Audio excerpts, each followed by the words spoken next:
Welcome to another episode on the Kyle High podcast. And as per usual, I have a very, very special guest with me today who I literally reached out to today, contacted today, and I'm recording today. This is awesome.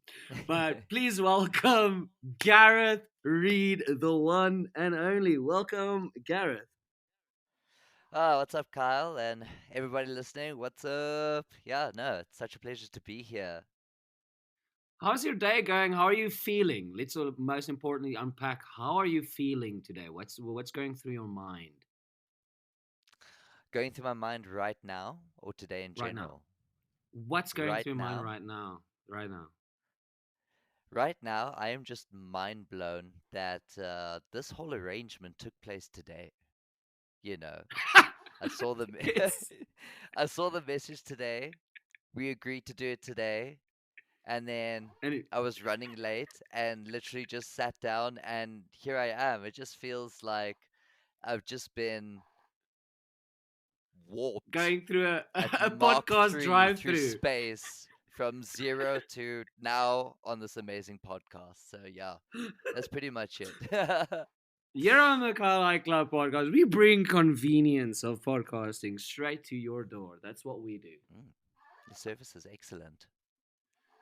Gareth, would you mind letting our listeners know, all five of them, what what do you do for a living, or not a living, or just what do you do? I don't want to know what you do for a living. I want to know what you do to inspire you. Hmm. I, w- Hmm. I wouldn't know how to, because I guess I've never really thought of things that I'm doing as a result of being consciously inspired. But Okay. um, what I do like to do is I like to play games Hmm. and I like to make music. Yeah, I guess those are my two biggest things right now that I like to tackle in my personal time. If we're not going to You're talk about my job. you're basically in more than one band that you're juggling right now. How does that work? How does that work to is it just like one continuous creative process, or do you have to take your mind outside of the human nebula box and put it into a different box? How does it work when you're in multiple creative um, projects in managing something like that? Hmm. I think it's different for everyone because Mm, quite a few of my friends do it, and we do talk about it a lot. But for me personally, um, it's about giving 100% to everything that you're in because when I initially went in and thought, you know, this is something I'm quite interested in, I was like, yeah, I can divide my time amongst all these guys, Monday night for this project, Tuesday night for that project, Wednesday night for the other project. But the I think the biggest lesson, it was quite a hard lesson to learn, and it just came with the longer I did it, was that you have to give 100% all the time to all the projects. And yeah, um, it does burn me out quite a bit. Yeah, it does make me very tired. Sometimes I'm like, I feel like I'm spread too thinly. But after doing anything, I suppose, for long enough, you start to find a rhythm to do it in. But I honestly don't know how I keep up with it. These days, I've actually downsized quite a bit so that I can give a little bit more attention into the things I'm currently involved in. Yeah. does But I was it talking to does it another feel friend. like? Yeah. Oh, sorry, no, sorry. Go ahead. Sorry. Oh no.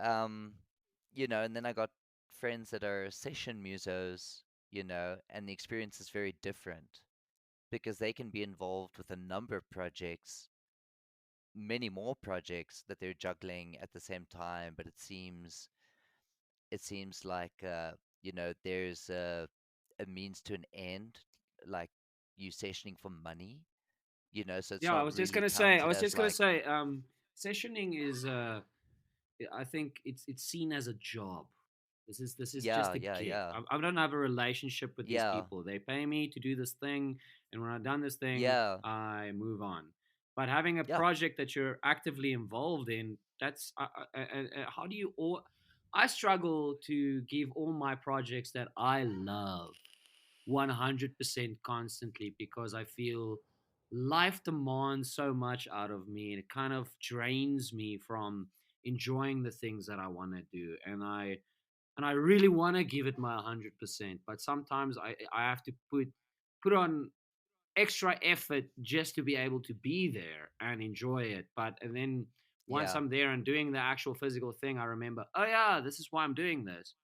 But actually getting there, that's the challenge. Oh, yeah. No, absolutely. I mean, there's some times when you come home and all you want to do is just sit, you know? Just But you're be. already, yeah, you're already grabbing the stuff and packing the car to go off into the night to do the next thing. So, geez, yeah, I don't know. Life definitely does make it challenging, but I suppose anything worth doing is not going to be easy. Why do you create? What's your reason for being a creator, a creative? Sure. Wow, you really ask amazing questions. uh, yeah. Um, that's very difficult to pigeonhole because, I think um, everyone as an artist, uh, you know, will ask themselves, like, how come, uh, this is what I do and not the other stuff.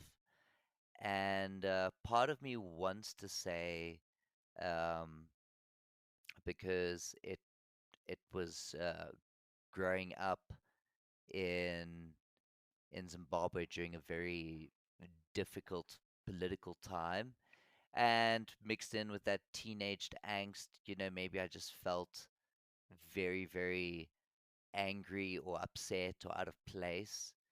And I distinctly remember um, not really having a good idea of what metal was, but I always told my friends and my bandmates at the time, You yeah, distinctively remember. You distinctively remember not I've thought about knowing it. what metal was. Yeah, because it was such a, oh man, like we got satellite TV, I think, when I was 18 and I didn't have Yeah, internet. So, like, it's not that I didn't know what metal was. It was, I don't you know, didn't it's know. foggy. You just didn't know. It's foggy, you know? And I remember saying to my friends at the time, like, I like this, but I want it to be harder, if that makes sense, you know? Mm. Um, but to to tell you, like, why do I create? Man, I don't know. I don't know. Why Do you does anyone think? create? Do you think?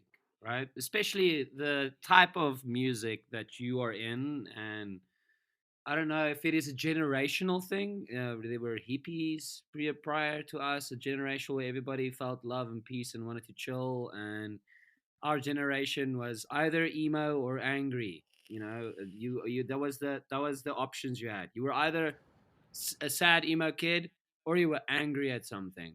That's your options. Yeah. And you and do you think it's got to do with the political climate or a global climate, or what do you think subcultures? And I spoke to Maury about this previously. Like subcultures form in order for us to basically act or react towards it, because I think a lot of people Mm, react into different manners of it. You either conform to it or you do something about it.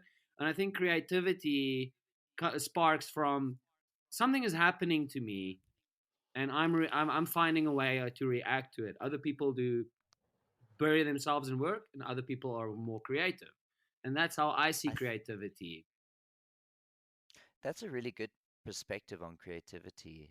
Um, you know, uh, another good friend of mine, when he was doing his thesis, I can't remember what his actual research topic was on. Um, he was doing it in music, and but what the research revealed, this was not the answer he was looking for or the topic, but countries that go through very difficult times or that are very heavily oppressed um, will find an aggressive outlet to express that. And some of the time, it might even be metal. So I do think things like the political climate, the global climate, I think all those things are part of why we create, but I don't think there's necessarily one exact reason or inspiration to take from. I think it's like an amalgamation of experiences throughout your life, and I think also, you know, before our generation, things that we wouldn't consider to be heavy today was very heavy back then. Yeah, You know, no, I remember my dad came into my room and I was listening to something which I consider now to be chill. Lincoln Park. I was listening to Lincoln Park, which in my mind yeah, is so chill. And he was just came in there, it's like, turn off this absolute ridiculous garbage, you know. yeah, dude. My mom, my mom has snapped two Blink 182 CDs of mine. Two. Blink. I bought the same album twice, and that was, I think she heard me playing the sort of extra track on the CD, uh, I Wanna Fuck a Dog, and I think that just Okay, sent let's her be over the fair. edge. Let's be fair. Okay, in Let's be hindsight, fair. I could see where she's coming from. It's like my son is in there and he's listening to music that says that they want to fuck a dog. I mean, come on. Yeah, okay, okay. Hearing it out loud, I'm I starting mean, I'm on your mom's to side. see. But that was heavy. That was heavy for her. Mm. I even played her some chilled Incubus when I was a Oh kid, wow. and yeah, that was also it was too heavy. What do you? Crazy. And that's the thing. How did you transform to, let's take music out of the equation and look at the medium, right? How did you transition from, wow, I am resonating with this thing, I want to do this, and you actually went and did this? How did that transition go from being a consumer to be a creator? So I was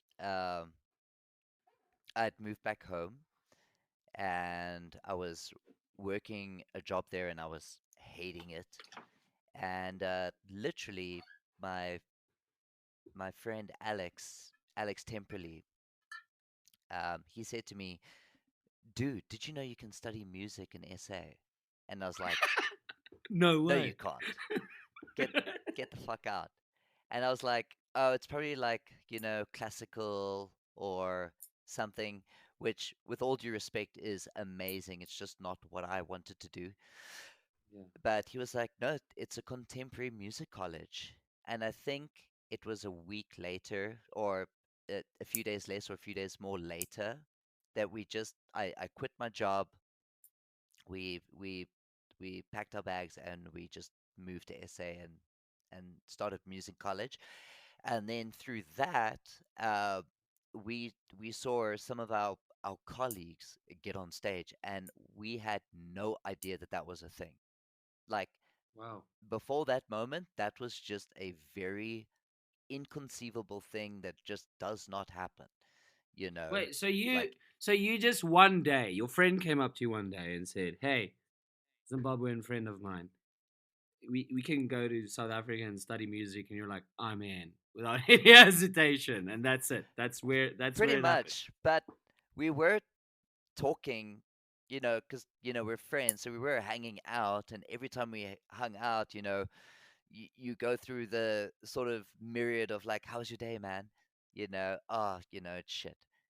And I think it just was always shit all the time, and I think uh, simultaneously almost that led him to just see, you know, what else there is to do.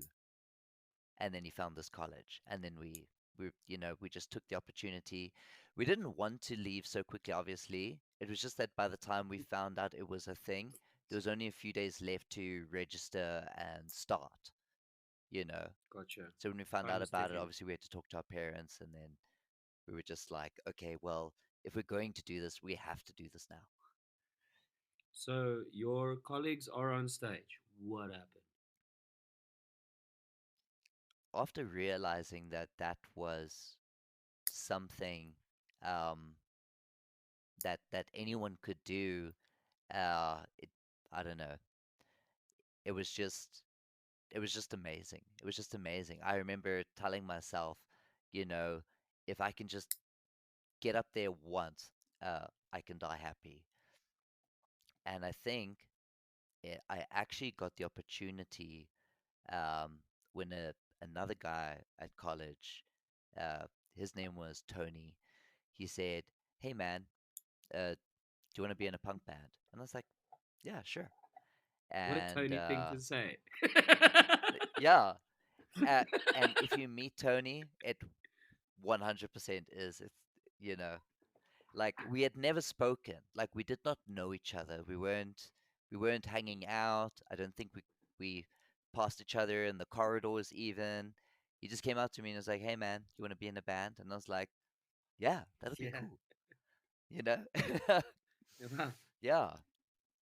And then at the time, that band was called Polly and Hot Water, and we were just like three dudes jamming in a garage like every week for about a year.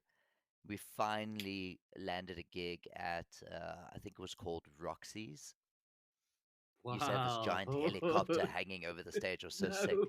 Whoa. Yeah, and we played to like I think two friends, and it was just amazing. It was the best feeling in the world, and we didn't want to stop. And from we were also pretty avid showgoers as well, and we got introduced to like a lot of heavy bands from back then, like Facing the Gallows and Wow. The Dead Will Tell, Gun Down Whoa. Goliath, all those old school Gun metalcore down bands. Goliath. Yeah, yeah, yeah, Holy shit. yeah, with Russell Wells Whoa. and all And those With guys. Mr. Mowgli, Braden Mowgli. Yes, so it was just like then then we started getting into heavier and heavier music, or trying to do it ourselves, because on one hand it was just so freaking cool, but on the other hand it felt like that's what we needed to do to sort of match our peers and our colleagues that we were watching at the time. So simultaneously becoming more and more a fan of metal, as well as more and more trying to do metal ourselves, like at the same time. It was weird, and then But look at eventually we this right now, changed. right? Yeah. You guys were in a situation where you spoke amongst yourselves constantly, and you said life is shit. Shit is fucking insane right now, and you made a choice. You reacted to it. That's what I say. You guys reacted to it, and you made a difference to it, and that is commendable. And you went from being in Zimbabwe to actually getting to a place where you can be surrounded by the thing you were passionate about and actually be in the community, and to a point where you're not only on that stage once and you can die happy, you're doing it constantly right now. It's that reaction towards what's happening. And it's I might be a little bit hard on people in general because I hate people, contrary to popular belief. But I don't really have sympathy for people where my first interaction with you.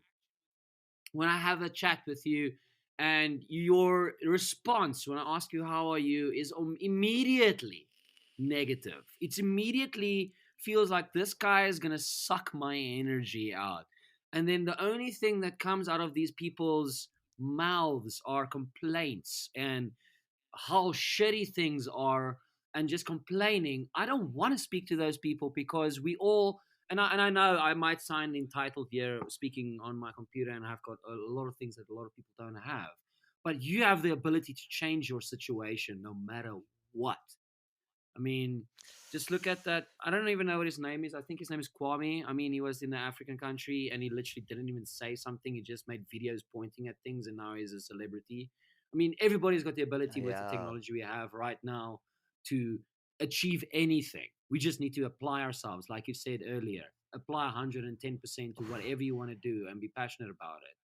Man, I was so scared. And I think if it wasn't for my friend Alex just sort of being like encouraging and pushing, Mm. I don't know if I ever would have uh like had the guts to do it, hey.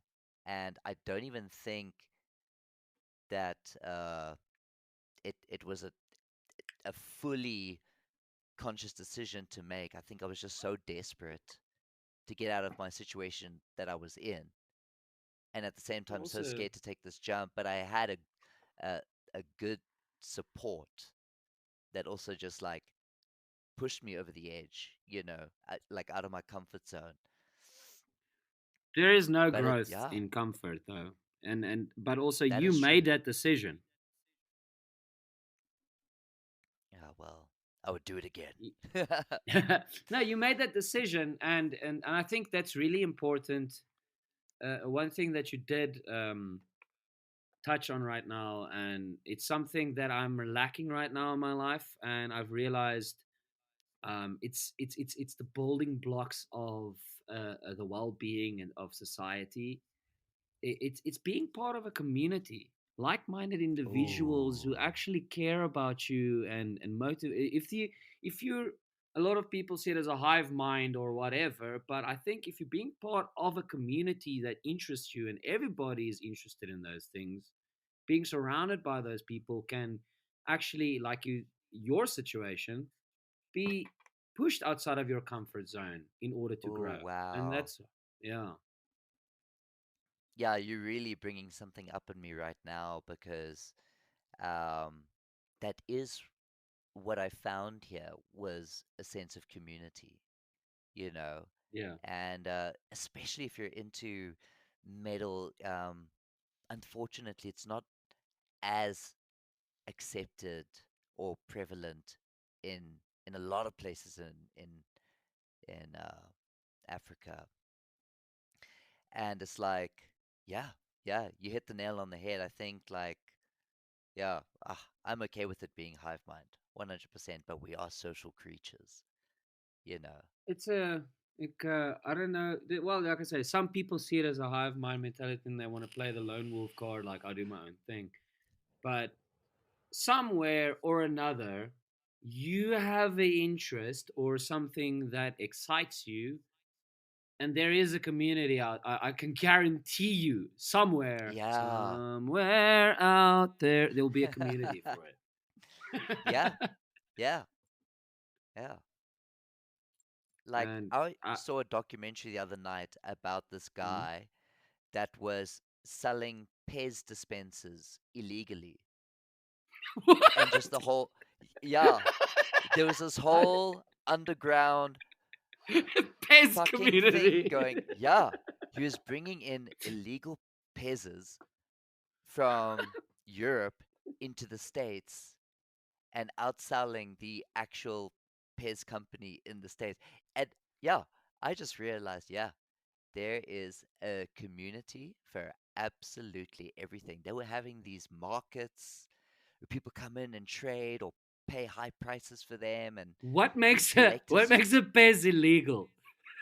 That Yeah, the shape. like, No, I'm or joking. this one instead of tiny little Pez sweeties, this one This dispenses one cocaine vibrates. bullets. Yeah, no, it was it. I think what it came down to was just different copyright laws and characters. Yeah, yeah, Ah, yeah. gotcha. But still, Ugh. bizarre, bizarre. But It's there was like a thriving community trading pezzas, and thriving. they're like really There's into it. They know the lore of this little character and this little prototype. Prototype? What? wow, dude.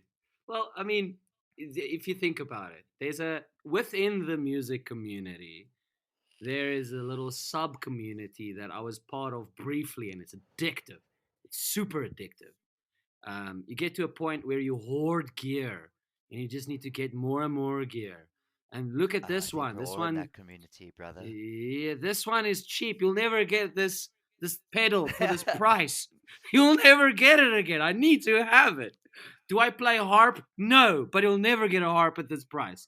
And Yeah, that yeah, there's a whole entire yeah, community in that as well. That's dangerous. It's very dangerous. yeah. I have a cupboard right now bursting with gear. Like the doors don't close properly. You actually need And the worst part a about it jack to is I don't jack cable to remember close how. it. Yeah, You don't remember? I I don't even know how I acquired more than half of it. Like I don't recognize some of it. Like I've got two bass drums and one it looks like an 80s electronic uh kit kick, but from the like a very old model. I'm like, what the fuck?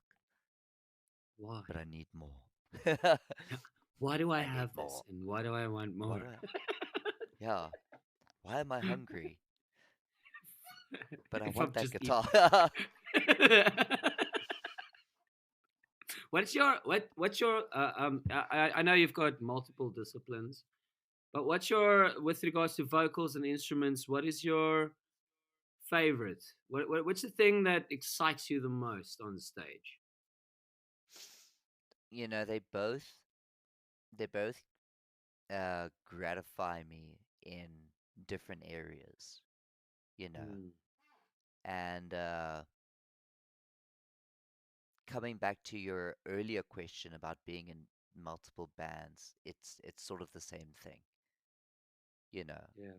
No one is into just like um one exact thing. Well, maybe some people are, you know. But if you like metal, chances are you've liked a rock song or two in your life, or blues or anything else. But between vocals and guitar, they both help to express a part of myself that the one thing uh, can't be at all. I don't know. I don't know if I'm making sense, but it No, is you do. so nice to Yeah. pick up a guitar and just whack some fat strings. I mean, that feeling is also just, it's just Yeah. amazing.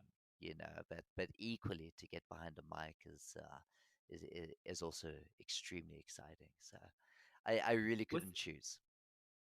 within your day-to-day life in waking up, going to bed, are there must do activities for you to enable you to have a good day, to focus and or distract yourself from overthinking? And is there little tiny little tips and tricks that you use to basically bullshit yourself into enjoying the day, or are you more of a go with the flow type person? Ooh, I'm not sure. I think if you ask some people, uh, they'll say that I'm quite happy to go with the flow. But I gotta say, to get up, it's coffee, and to go to bed, it's weed. And I don't. Two essentials. Yeah, those are my two daily essentials. But you know, I find when I'm not busy, I tend to overthink. So I don't really have a formula for overthinking. I guess I just keep busy. Like I have to do something all the time. I'm like that as well. My problem with that is I try to stay busy the whole time, and then when I find myself, but for lack of a better term, conscious of what I've been doing the whole entire time, I have all of these unfinished projects staring at me, Mm. providing me Mm-hmm. with anxiety. Like, why? What have I done? you know, I've Yeah, tried to distract myself this whole entire time. Now I've got all of these unfinished projects, and it's giving me anxiety. I know. And you know what? The number is just getting higher and higher. Because Yeah, it's like, if I why? try to Why would finish I something, finish?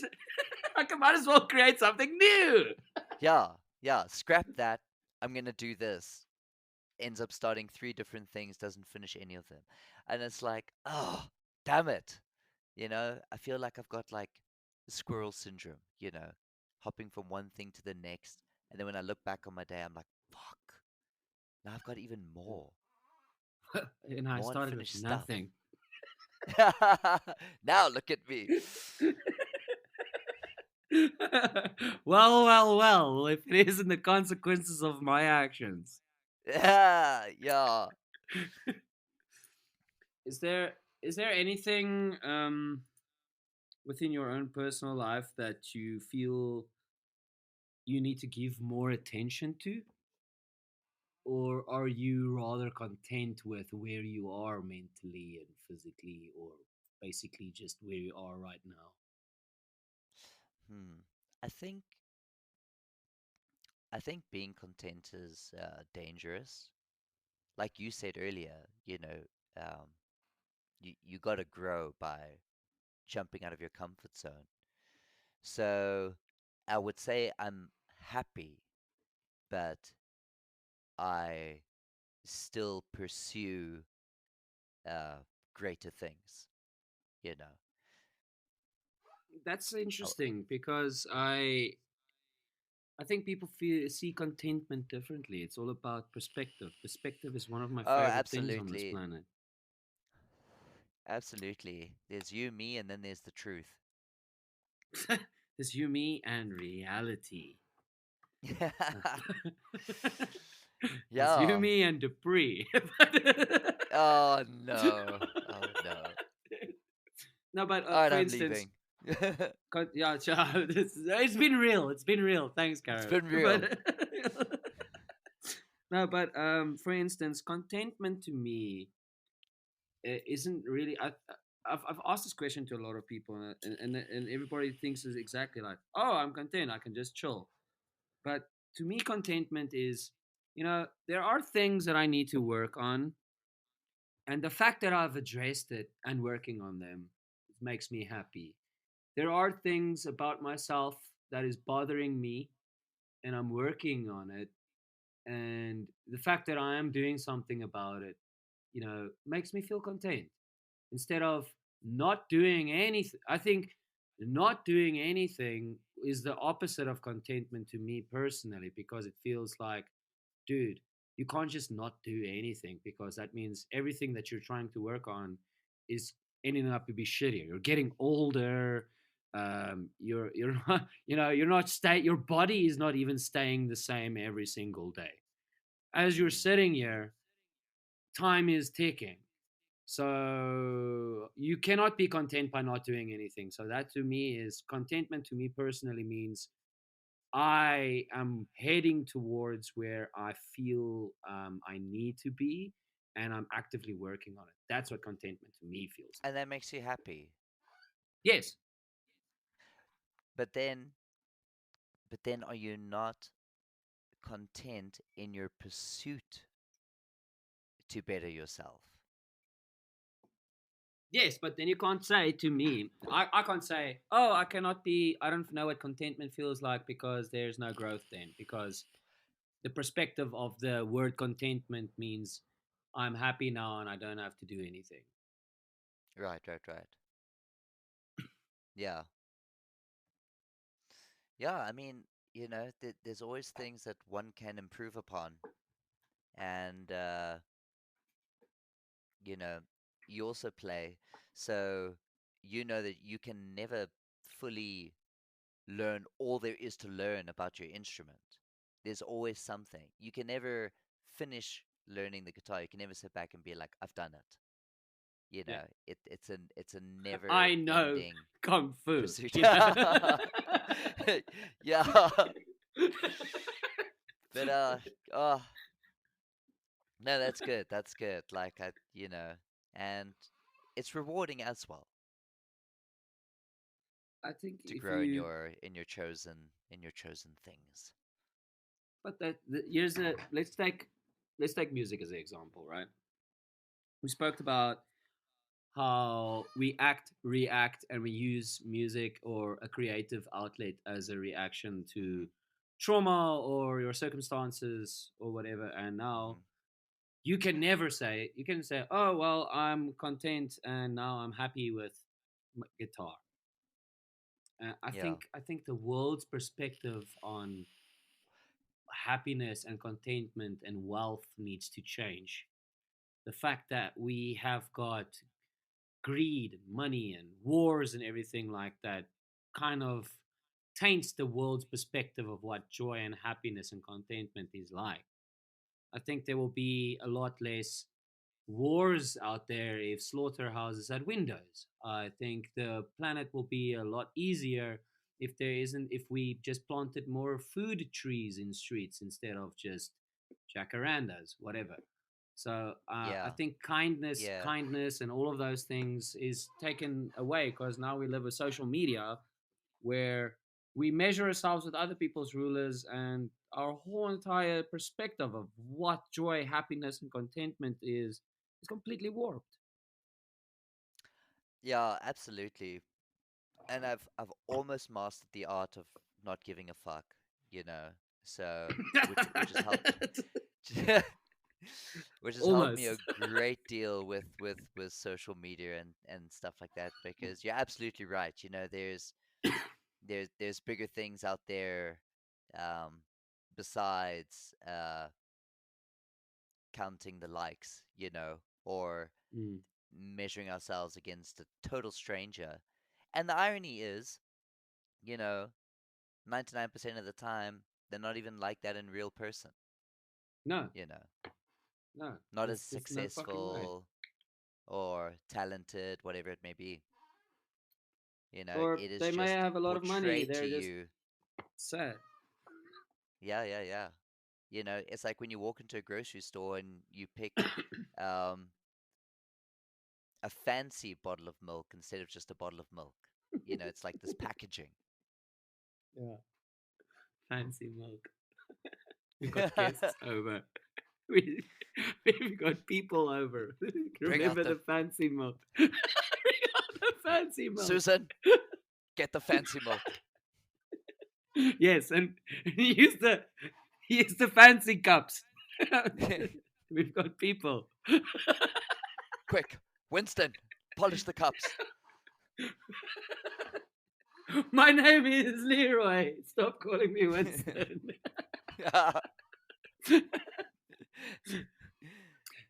Oh, I know it. I know what you. You know what? I'm gonna try. I'm gonna try and find the fanciest milk tomorrow, just as a reward for for being alive. yes, yes. But yeah, I On get those what you're great saying. days. Are you able to separate yourself from reality? And what I mean with separating yourself from reality is exactly this: what are we talking about? Because we can talk about the impact of fucked up society and everything like that, but are you able to separate yourself from the darkness of the world and able to generate a little bubble, a little universe which in you personally can survive? Are you personally able to achieve that on your day to day? You know, um, the things that were bigger than me used to bother me a lot, a lot, a lot. Like Like I like would have what? sleepless nights, even seeing a homeless person. would freak me out, you know, and and or people handing out pamphlets on the side of the road. I used to take like everything, you know, because I was like I just felt, like so bad and sorry about the situation. It used to drive me crazy, and even things like politics and all of that would and global warming and everything like it used to make me an incredibly anxious person. So nowadays I don't know if I've managed to separate myself because I'm always aware of it, but I think I've I've sort of come to realize, and this is just for me. I've just sort of come to realize that some things I might not see change in my lifetime doesn't mean I shouldn't plant the seed uh, for someone else coming next, but also that some things I am unable to help or contribute in. Like I don't have the ability to tackle every single thing that bothers me. So I don't I don't really like separate myself from those problems that are bigger than me. It's more like um, I'm aware of my insignificance in the bigger picture of things, you know, I've and I realized would, I've realized that exactly that. It's that separation isn't necessarily needed even. yeah, yeah, like you can be informed, you know, and you I can focus on the things that you are able to do, but the things that you're unable to do, it's still good to be informed, but you don't have to feel responsible for everything, but you can understand it and empathize. I think there needs to be a balance between be informed and realizing what it is.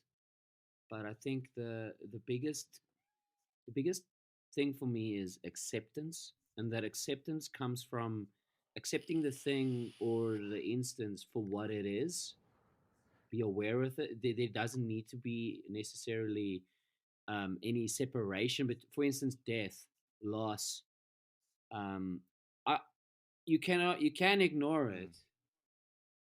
I mean, it's something that you can pass by, but exactly what you said over there, it's the most honorable thing you can do is knowing that the seeds you plant today is for the shade of the people later, but also death and loss and all of those type of things. I can ignore it, or I can separate myself and just have a good day, or I can build uh, a memory bank in my mind for these people and still remember and accepting the situation for what it is. That homeless person accepting the situation what it is. I don't know how that person got there. I have a 5 rand. I can help him. Sorry, dude, I don't.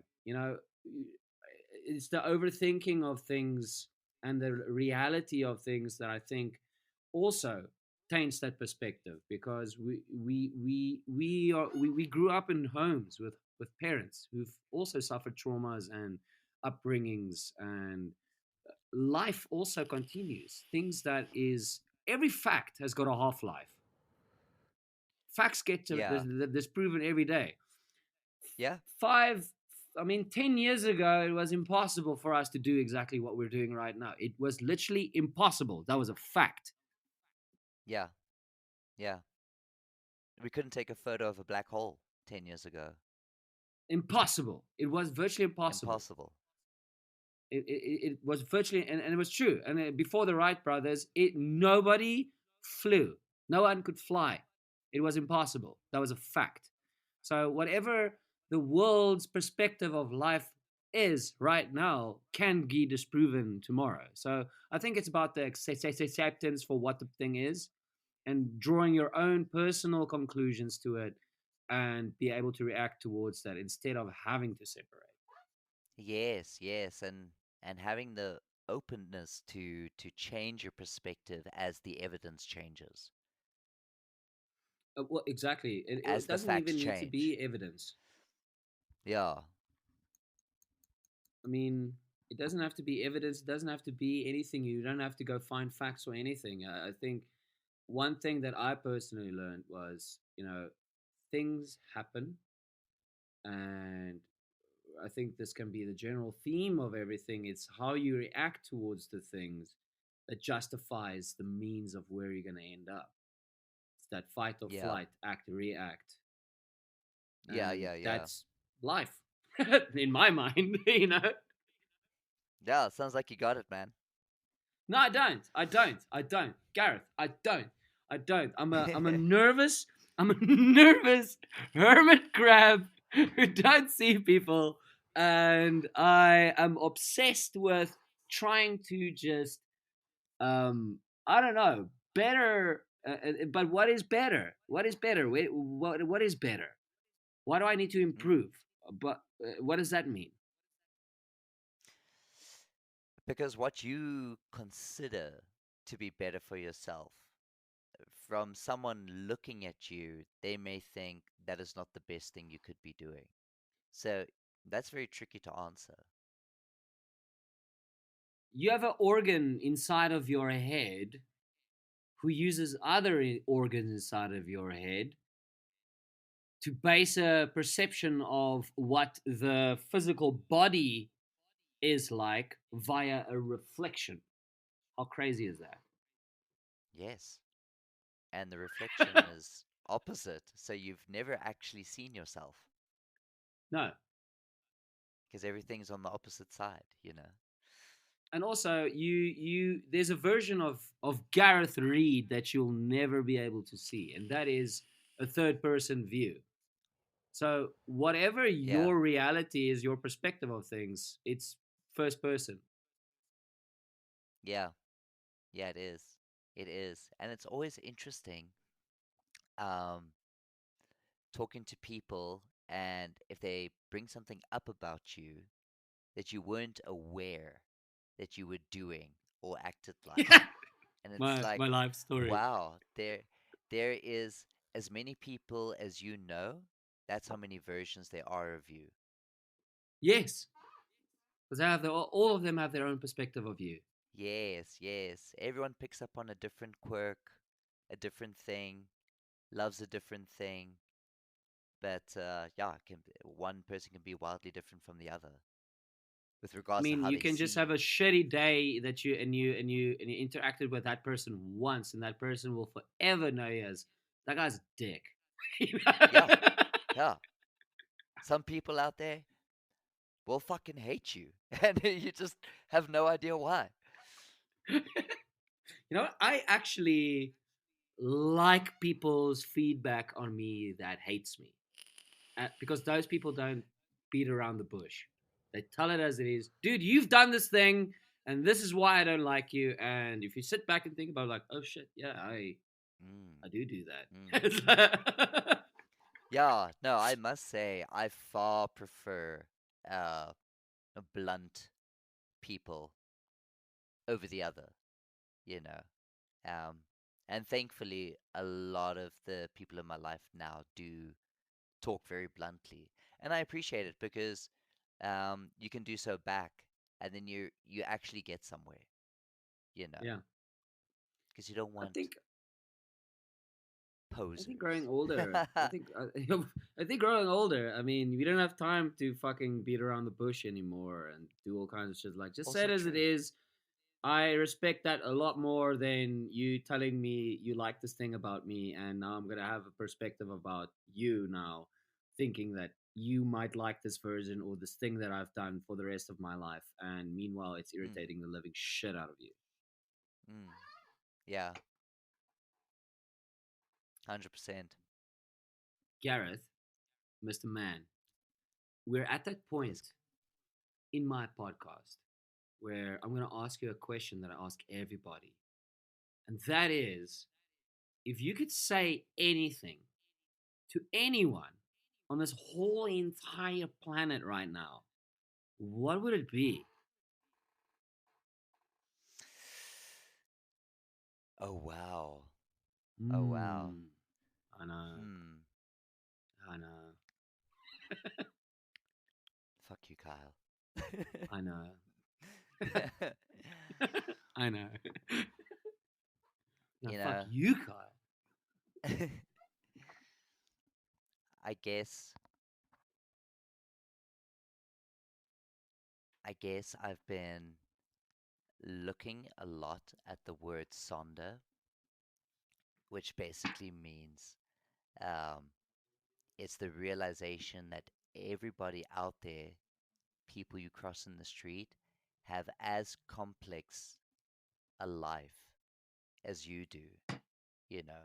Because I know sometimes we all feel like, you know, we're in first person and everyone else is just an NPC.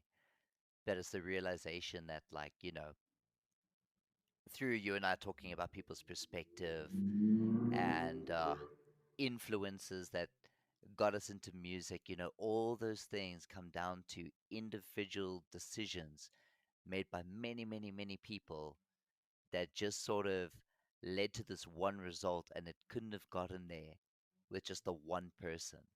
It was a whole bunch of reactions happening in different places that have somehow come together to bring you all where you are. And I don't know if I would say that to to someone else, but you know, it's been That's blowing my mind a actually lot.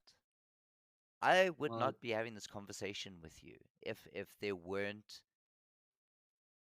several events and several people all doing their own thing, which at the end of it brought the two of us together, you know. So I guess always be aware that people are living as complex lives as you are, and if you can learn to understand the connections that we all have to each other, you might be able to get sort of like a step ahead because of them, and them getting a step ahead because of you, because you understand that together is how we make things happen, because we can't do it as individuals. One of my friends, I'm so high. Luke, um, shout out to Luke, actually. Hey, Luke, this one goes out to you. He's been a guest on the podcast as well. He actually mentioned something really interesting to me the other day, which kind of falls into exactly what you were mentioning over here.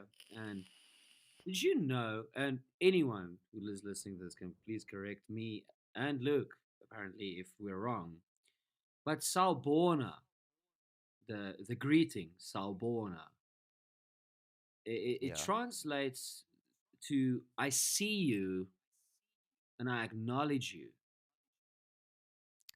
And I Ooh. always found that that is actually one of the most beautiful ways to greet someone. And last week I drove to my cousin's place in the Free State, and I was just having a vibe in my car, and I was just jamming out, and the guy at the toll gate, he was just laughing, and the first thing he said to me was, "I see you," and I immediately, just by the way he said it, I understood that guy acknowledged me, and he saw that I was just living in my element and I'm having a good day. And this word Wow. that you just brought to my vocabulary now for the first time in years answered so many questions in the sense of how often do you, by acknowledging that there are other people out there living complex lives out there, acknowledge people? How often do you acknowledge people like, hey, Gareth is going through some shit.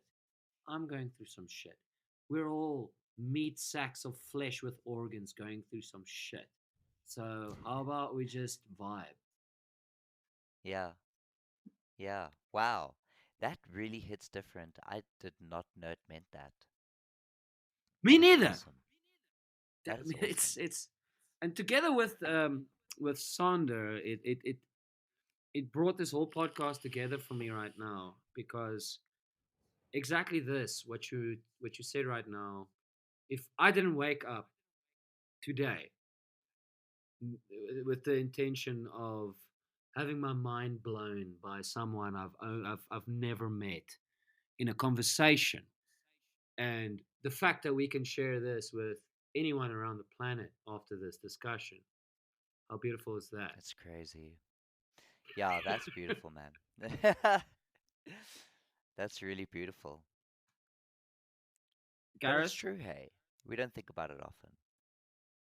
do you think about the impact that you make in people in this planet? Do you think about that? Um, no, I don't think I do. Um, because, Why? I guess. Yeah. Oh, because why? Why should I? Well, because I don't think I do, and because there's this built-in wiring in me where I'm afraid to fail, and I'm especially afraid to fail other people. So I tend not to look into it because, you know, what we see in ourselves, our victories and our successes, yet again, to others may not be seen that way, and I guess I'm afraid to be held accountable to the things I've chosen to do. um, why are you afraid of failure? Well, it sucks, doesn't it? Well, just think about this. Think about this. Every single time you failed, every single time you failed, you learned something from it, right? True, true. Every single You time know, you failed, you found a reason to improve, that is true. That is true. I mean, which it's which like means the lack you of know. failure is a comfort zone, which means the lack of failure means a lack of growth. Yes, yes. No, you're absolutely right. I think it's like especially as you get older, it's like you know that, but when for a split second in every moment where something is about to turn bad, you know, we get a little bit afraid, but every It's like, ooh, time it turns ooh, out to be, yeah, like you actually realize that you can get through it. You do have the tools and the support and the stamina to get through it and grow, but it's it doesn't make it any less scary for me. no, I know, I know. The reason, the sorry, I'm also getting really high right now. Anyway, so the reason, the reason why I'm telling you, do you realize the amount of impact that you think about the impact that you make about people? Is think about your pre-show jitters and the fear, or that you had before going on stage, and how you felt after that, right? And the most amazing thing that a creator or anyone in art or anyone outside of art, I mean, art is relevant anyway, you had failure in mind and you had fear. And after experiencing your perspective of failure and fear, you've done something that enriched you psychologically, emotionally, and physically. And by doing so, there were people who resonated with that. Do you realize the colossal magnitude of the amount of talent you possess with you every single time you climb up on a stage? Oh wow, no pressure. Oh no, but No, thank you, Carl. I mean, it's just what I wanted to thank you today was I thank you for your time, and I know time is everything. It's something that we can't replace. And personally, I've always been a really big fan of what you've been doing and how the impact that you've been making in communities that I move in. And, I just also personally wanted to let you know that no matter what is happening out there and that fear of failure, I want you to be able to look it in the eye because there are people like me out there who resonates what you do and it's made an impact in their lives. So I just wanted to formally, on behalf of anyone who's a fan of anything that you've been doing, wanted to say thank you. oh, thank you, Carl. Man, that really means a lot, man. Really appreciate it.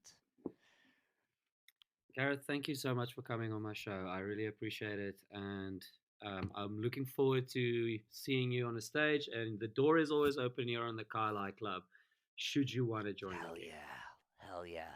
Thank you so much for having me on the show. It's been an absolute pleasure. And I think you are my favorite interviewer podcast of all time. FYI, I Right. friggin' love podcasts. So I love this even more. And I really appreciate it, man. I really, really appreciate it. I love the work you do. And it's just been such a pleasure having a chat with you. Thanks, man. Always be happy and be inspired. You too, brother.